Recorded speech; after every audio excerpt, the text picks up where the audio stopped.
India, and he's going to be joined on stage by Gandharv Sachdeva, Country Head India Hybrid, Himanshu Sirohi, Head of Digital Marketing, Apollo 247, Nisha Madan Dhanda, Director, Brand and Marketing Operations, Data C Tech, Nitin Yadav, Lead Digital Marketing and Experience, JSW MG Motor, and Vikram Singh, Digital Marketing Head, ITC Hotels. Ladies and gentlemen, the stage is set, the panel is completely ready, and on that note, I'll request our moderator to please kindly take it forward. Thank you. How many of you know Russell Peters? Just one? It is criminal. Anyways, now this looks like that our moderators, our organizers are fond of or taste of Schadenfreude because they said what professions talk a lot? Consultant marketers. So let's get one career consultant and 5 career marketers in a room and just for the fun give them 30 minutes. But we'll try. We'll try. So if you see AI and GenAI, and I saw a lot of people mixing those two up to very different things, but if you see AI and GenAI are completely transforming how customers are discovered and then acquired and then retained. But with the great power that AI brings to us as marketers, our business people, it comes with a great responsibility. Now, that is the topic of discussion of how do we balance the potential that AI has or GenAI has now and ensure that it is leveraged in the best manner to deliver what needs to be delivered. And being a consultant, I always start reverse side. So let's start with results and some stories. So what we'll do is we'll go in sequence, and each one of you, if you could give one example of how you have leveraged AI or GenAI in advertising and marketing, and what results it delivered, either qualitative or quantitatively, that would be super helpful. Sure, why not? I guess that's a good point to discuss. And yes, when we talk about AI, AI is something which is today in the internet environment, it's altogether a buzzword. We say artificial intelligence, we say it's going to do it, machine learning. But when it comes to hybrid as an organization, we use it very nicely, wherein we ensure that with the AI, we give the right message to the right person. Because sometimes what happens is that AI with us is helping into the contextual environment, wherein we are going ahead and reaching the right person who's reading the right message so that it helps us to reach with our brands, they can reach to the right audience as well. So this is where we help out, where a lot of brands comes to us, and today we look at contextual advertising, we look at AI, and with our tool which is there, we've got 2 tools. One is the AI and one is the GenAI that we talk about. The GenAI helps us in creating the kind of ad units which has been required that helps us, which are innovative, and the AI tool helps us to reach to the right person at the right time. Yeah, so as you said, AI versus GenAI, 2 very different terms, right? And a lot of times we use them in a very seamless manner interchangeably. So if you look back 10, 12 years, right, when we used to run ads, and be it Google, be it Meta, it used to be focused on keywords, audiences, target, interest groups, behaviors, and you would go after all of these audiences. And then the scope of AI was very limited. It was more to do with cohorting and targeting the right audiences. Now that is no longer there.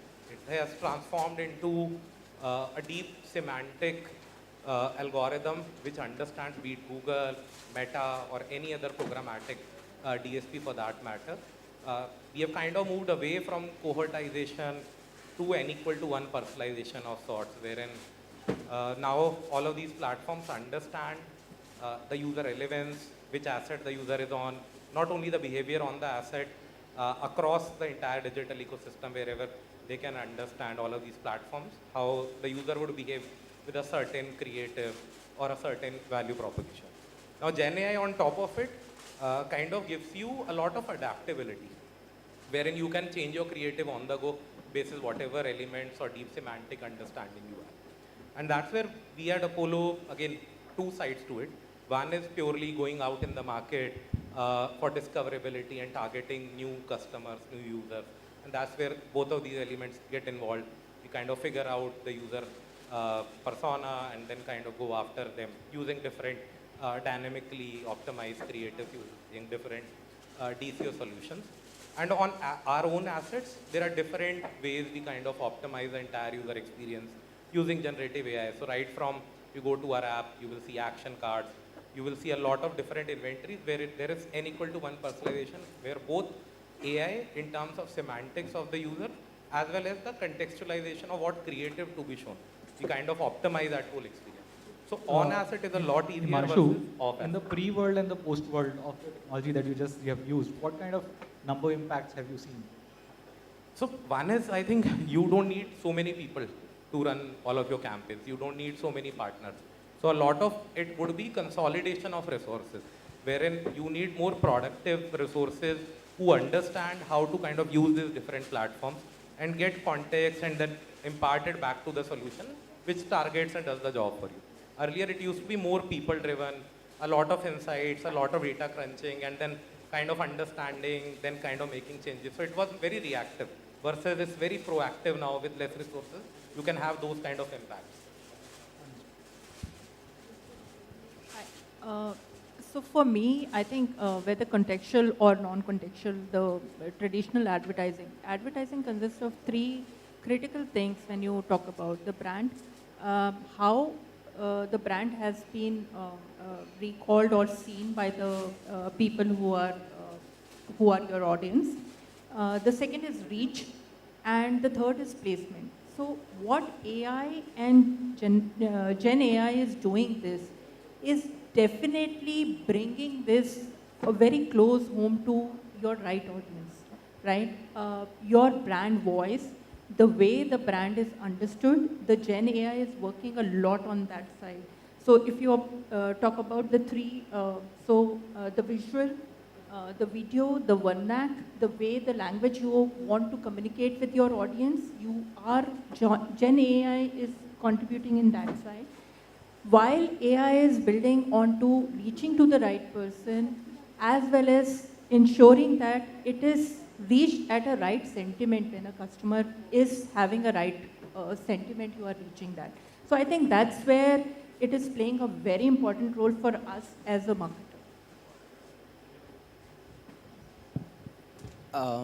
See, I'll try to give you a very layman perspective on what Gen AI is how Gen AI is differentiated than AI in terms of targeting, right? So Gen AI is the marketing team of a particular brand, and AI is basically the sales team, right? Marketing guys create collaterals. Gen AI helps with that in essence overall, and AI in terms of machine learning will headhunt those guys we need to target. So that's actually sales team doing it in simplistic terms. With respect to how MG Motor uses both these verticals, I would say Gen AI predominantly is used for creating and contextualizing marketing collaterals at scale. So we run a lot of hyperlocal activities across India, right? So we have like 250 touch points. India is not one size fits all, country, right? So many regionalizations in terms of languages, festivals, and a lot more. So that's how we use the Gen AI to achieve those things at scale. AI, predominantly in its initial phases right now, is trying to understand what is the mindset that we need to go after and what is the message we need to deliver. So that's how we at MG do it. I think everybody has sort of said or set the context around AI and Gen AI. So there's not much to add to it, but I think like Himanshu was also saying that, if you go back 10, 12 years, a lot of these things were happening in digital more manually. We were creating more cohorts, and we were, creating more content which is more specific for a single kind of a cohort and all. I think with AI and Gen AI, creating these cohorts and, sort of contextualizing this cohort with the right messaging, right time, all of that has become much more faster. So scaling up has become, more faster, and, your results are more real time. You can see and predict what can happen next, and, accordingly, the brand can behave in a certain way. I think that's the power, and that's the sort of, wave that we are in right now. And of course, digital is a field which evolves every 2 or 3 years. So what we are doing today, probably another 2-3 years down the line, something new is going to come up, and we'll again, some new buzzword will be there for all of us to talk about. Sorry to now push you guys, but normally I don't feel satisfied until I hear numbers. I think that's one thing that was missing. So if any one of you could take this up, saying that in the recent time when you used say, AI-driven contextual targeting or advertising compared to what the earlier world would have been, where it was more spray and pray.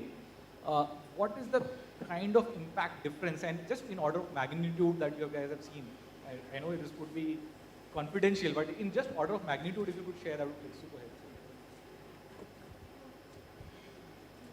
So I'll take a very small example. Is that what I've seen is that the shift into your sales-related your campaigns, which are there, more of a retail campaigns. I've seen a shift of about 5x times of responses or engagement when you use a GenAI enabled creative content.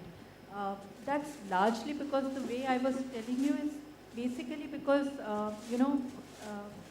GenAI has actually the limitation of us as a creative person for having a limited kind of creative or a voice reaching out to a customer with a varied interest, that has been now nullified. With GenAI, you can talk to a person in their language, and their kind of visual they want to they prefer, and hence that response is much higher. So that's where it has helped. That's one number which I can share with you. 5x, right? So the last 24 months, we have cut down our discoverability in media spends by almost 80%. And I think the last 6 months, we are the #1 e-pharmacy in the country right now. I think we probably would be doing 15-20% more than the next closest competition. So that way, I think it's worked tremendously well in going after one, who to target, and then focusing on the right first-party audiences, the right set of cohorts, which will give me maximum repeat. Not going after those value seekers, going after people who probably would value our set of cohesive solutions, and we can have more friction in them migrating to other platforms. So that has been a big switch for us. Understood. Before I move to the next question, and it will come back to you, Nitin, we actually, in the automobile world, ran a POC at Densu, where when you do a campaign activity, physical campaign activity, you get a lot of leads, right? And that could run into 1,000, 100 sometimes. And we had this bot that was created, voice bot, more human-like, not the one that you call up and it says 1, 2, 3, say something. But it called up those 1,000 people in the same go, qualified the lead, identified what geography the lead was, and sent it to dealers. That is an amazing amount of effort saved, even for the dealer, right? Because now the dealer can only deal with the person who is actually thinking of buying, rather than someone coming to the counter and taking, because there was a goodie bag, gave the number and just went off. So that is an amazing amount of productive increase. But when we look at anything that is beneficial, challenges come. So I think why not start with one of the most regulated ones, and this one I'm going to target to all users of this. So Gandhar, I'll come to you on solutions, but let me target to the users for this. Sure. So let's start with pharma. Now, if I plan to use AI-driven contextual advertising, or even use GenAI for creative, as Nisha was saying, what are the core challenges or key challenges that you have seen? Don't get me started, huh? We'll have to sit till the evening. So couple of big challenges, right, for pharma. One is a very sensitive category. Imagine someone getting tested for cancer and I have to kind of come back to him. There's a huge degree of sensitivity versus if I was a travel player and telling someone, okay, your flight got cancelled, versus you might have this such a big life-altering disease. So that's where sensitivities come into play. And that's where generative AI is not right there at the moment. User-generated content.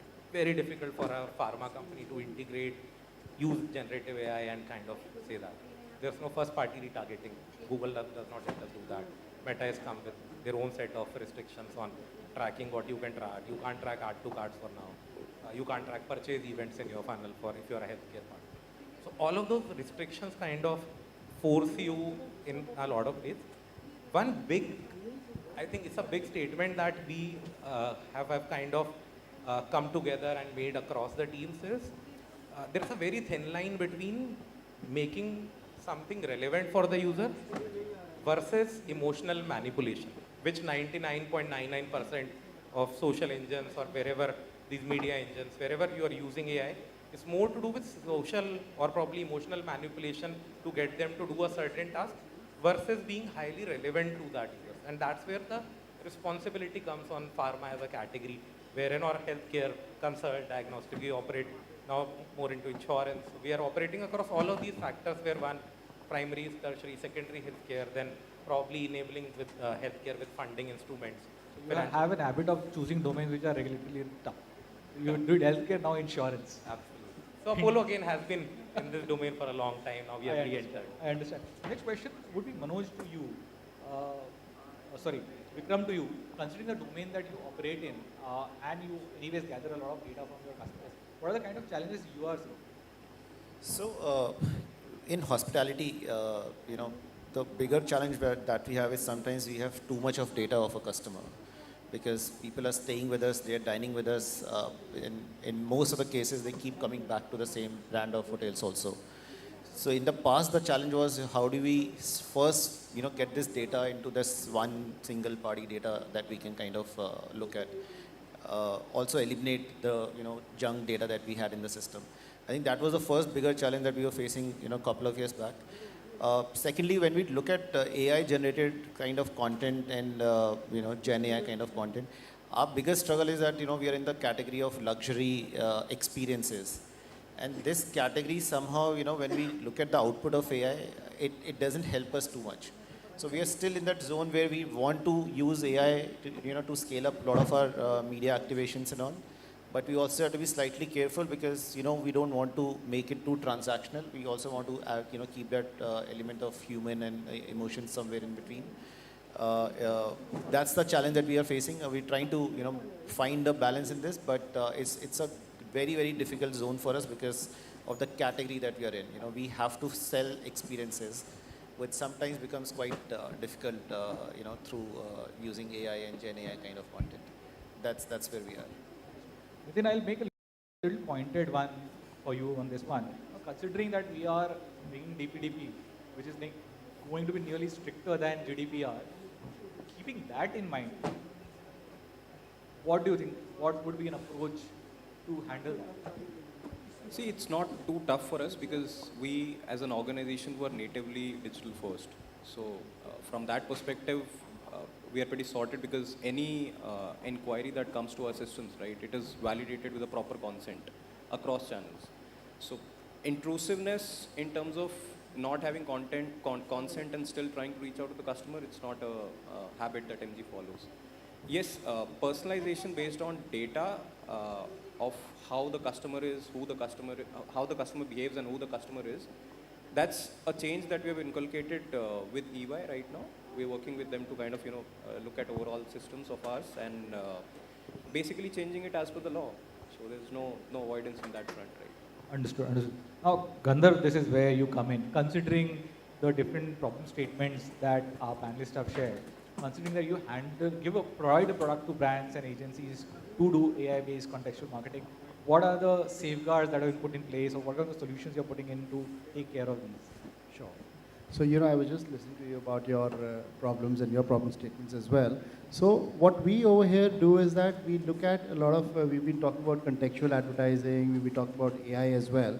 So, we with Hybrid at this point of time, what we look at is that when we target the right person and the right audience, we actually ensure with our tool that the kind of contextual targeting that we're using, we go one layer above, wherein our tools in the AI spectrum would not only look at the complete article, but would also scan the image within the article and see whether it's relevant or not. Just giving you a brief example, and in the brand safe environment when we talk about. So there's one of our brands who was doing an article and an advertisement where, Vanish Fogart, and there were a lot of positive articles that were there. So our tool went ahead and saw that there was a very positive article on Vanish Fogart, but we all would have seen that there was an image which was a very negative image of Vanish Fogart. So our tool went ahead and took that article out, and we did not do the advertisement on that particular article. So this is where AI comes into place, the tools comes into place, wherein they ensure that one, we give you the brand safe environment, two, we reach the right audience at the right time. So say, for example, sensitivity. If I look at sensitivity as one of my keywords, I would just not look at that keyword as the important thing. I would scan the article and the image and see that whether it's relevant also to be present there also or not. So just giving an example that if I say Apple today, Apple is a phone and Apple is a fruit as well. So if iPhone comes to me, the kind of advertisement that I would do, the kind of tools which I would use, I would ensure that the ad is present majorly only on the telecom-based articles or the images basically which are there, but not on the food articles because that's not relevant at all. So this is where our tools comes into picture. Say for example, hospitality today. If I have to advertise and with your brand at ITC, I go ahead and say you have some offers which are coming up. Then my tool would say that within the whitelisting of all the publishers, that which are the relevant articles. Say you have I would say an offer for Switzerland. Then my tool would scan the articles which are relevant to Switzerland along with the editorial images as well. Because not only the paid articles, it is the editorial images. Anyone reading an editorial article is actually engaging with that image as well. So that is where the engagement comes into place, and we get a higher engagement with the CTRs, the VTRs, whatever we are looking at. We run video ads, non-ads as well, and a lot of rich media also. So this is where our solutions comes into place, which are running into the brand safe environment and reaching the right audience at the right time for you. Understood. Understood. So Nisha, next question to you, but after that we are going to do 2 rapid fire questions, looking at the time. Now you have a unique vantage point that you have worked with a brand, now you're also working with a solutioning company. Now, if from that point of view you are seeing, pick up the specific problem statement of ethics, considering that with AI, the ethics around wanting and me manipulating comes in, but also the problem around biases comes in, considering that finally the training data that is gathered, that comes with the biases that we have as humans. How do you manage that? So very valid point. So basically, I think the biggest problem with which I have faced from the brand side when we were working, we were largely not digital first. Insurance, life insurance itself is a very, very sales-oriented, very, very human-oriented function.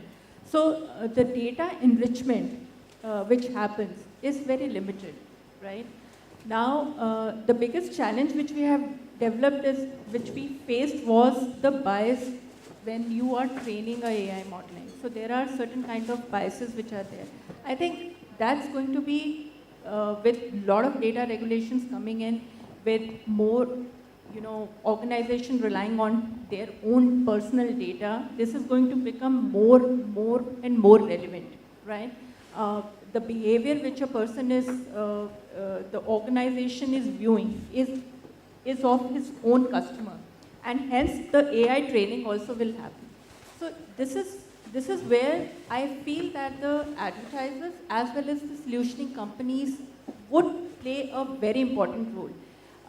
There is a need of all collaborating together, bringing in data points from the different sources together and building a model according to that so that these biases can be negated. So that's where I think as an industry, people should come together and form a cohesive environment for AI training and getting a more productive output. Understood. Now on to coffee with Hemant, no hamper, rapid fire. The first one is advice. If a brand is deciding to use AI-driven contextual advertising and marketing in their brand, from your perspective, and each one can cover one advice and say in few words, what would be your advice to that marketer? Starting with you, Gandhar.